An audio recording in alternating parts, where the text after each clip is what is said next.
Hi everyone, so I wanted to share with you the right, most effective approach to your CBTi treatment, and it's important I do that because there are some incredibly strict traditional CBTi out there which just reinforces but control the force and effort around your insomnia. So I believe that a more gentle, softer approach is far more effective. So what is traditional strict CBTi? Traditional CBTi has quite a lot of rules attached to it.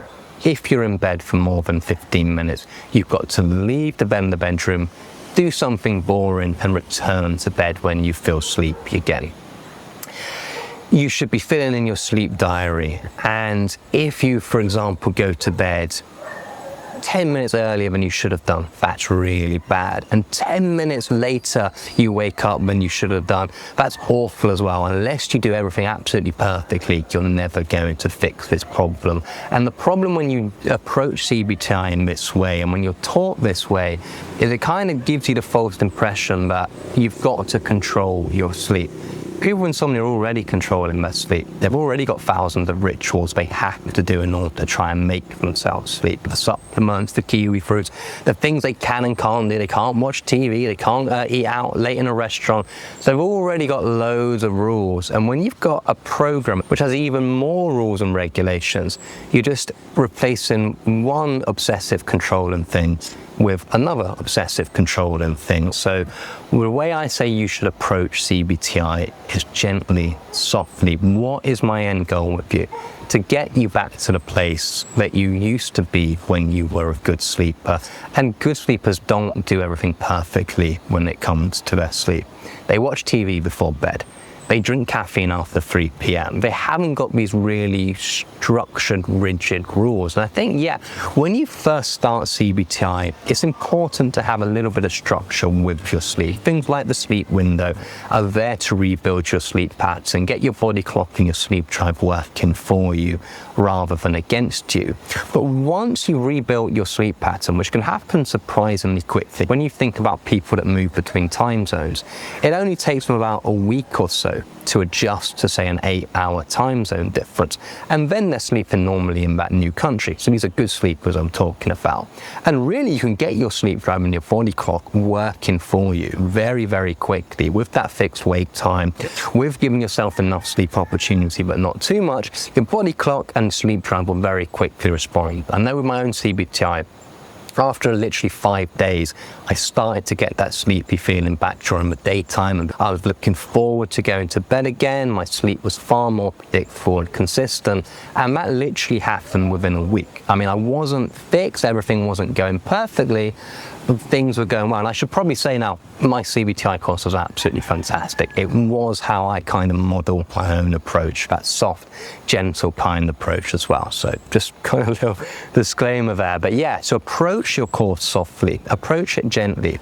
Once you've got that structure, once you've felt that your sleep is improving, then it is time to start stepping back from trying to control your sleep. Saying it is okay to watch TV before bed. Saying, yep, I want to eat late in the evening. I want to go to that restaurant. I want to start doing the things that I used to do when I was a good sleeper. My absolute favorite question when it comes to approaching CBTi and the best approach to this treatment: is this something a good sleeper would do? Is this something I would have done when I was a good sleeper? Is this something I would have worried about and obsessed about when I was a good sleeper? And 99% of the time, this is going to lead you down the right path when it comes to treating this condition. And so good sleepers aren't taking 20 espresso shots to the eyeballs before bed. They're not sleeping in saunas. They're doing normal behaviors of a normal sleeper. And this is how you want to be approaching your treatments. I often get a lot of emails from people saying, you know, people on my course, Joe, I had a 10-minute nap during the day, and I should feel good about this because when I had insomnia, I found it almost impossible to nap. but I couldn't keep my eyes open and I fell asleep at 5:30 p.m. I'm really worried that I ruined my sleep drive and I wouldn't be able to sleep that night because of it. And all the time I say to them, it's fantastic, well done, good sleepers nap when they feel that urge. This just shows that your anxiety is coming down around sleep. Same with little lions, sleep-ins. Joe, I was supposed to be waking up at 6:30 a.m. and I was really awful, wicked and terrible, and I instead, just one night out of the 2 weeks since we last spoke, I woke up at 7:30 instead and had an hour-long lie-in. And I asked them, how do you feel? Do you feel good? Yeah, I feel great. Okay, well, you've just proven to yourself that you can have an hour-long lie-in and not catch on fire. The middle way, this is such a good approach when it comes to this treatment. Going to bed before your sleep window starts, 4 hours before it starts. Probably that's the behaviour of someone with insomnia. Half an hour to read in bed, fantastic. Great to read in bed before you go to sleep. Watch Netflix in bed. Or turning the light off to go to sleep because you're really, really sleepy.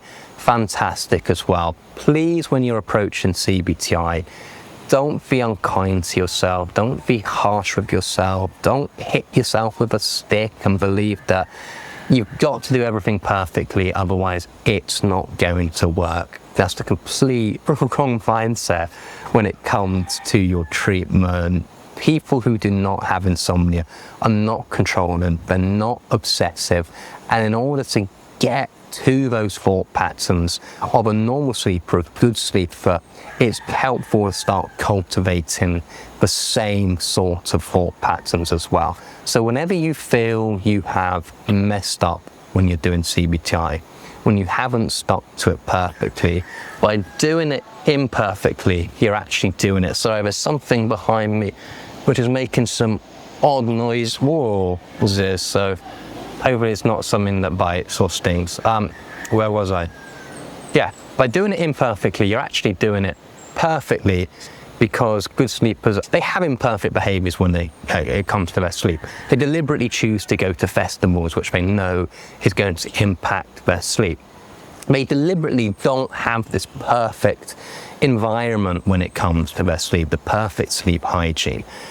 And this means they're not obsessive, they're not controlling. So kind, soft, gentle, imperfect, good enough really is good enough when it comes to your insomnia treatment. If you want to speak to me one-to-one, you can. Kind, soft, gentle insomnia advice. Website on the link below in the comment section. Love to speak with you, love to help you tailor with the right approach to you, because all my clients are different, so I kind of help them in the way that most helps them. So yeah, I hope this video has helped. Check out this next one here if you want 5 practical tips that you can start doing from tonight to overcome your insomnia. All right, thanks so much. Bye-bye.